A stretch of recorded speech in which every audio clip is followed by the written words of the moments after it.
লীগের নাম কোন পাড়ায় মহল্লায় লেখা থাকবে না। বাংলাদেশের কোন ব্যানারে ফেস্টুনে আওয়ামী লীগের নাম লেখা থাকবে না। আওয়ামী লীগের নেতাদের কোন নাম বাবা মায়েরা তাদের ছেলে মেয়ের নাম হিসাবে রাখবে না। আওয়ামী লীগের লোকদেরকে কবরে দাফন করতে দেবে না। সেই দিন আসতেছে। এক পরিবারের রাজতন্ত্র কায়েম হয়েছে।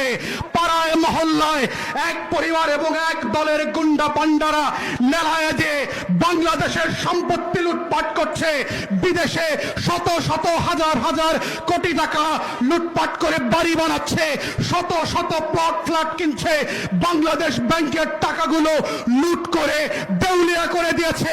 ওর বাপের টাকা না, এগুলো আমাদের টাকা, আপনার টাকা। কাউকে এই দেশ, আমরা বারবার বলেছি, আওয়ামী লীগের কাছে বাংলাদেশ বন্ধক দেওয়া হয় নাই। আওয়ামী লীগের কাছে বাংলাদেশ সাবকাওলা দলিল করে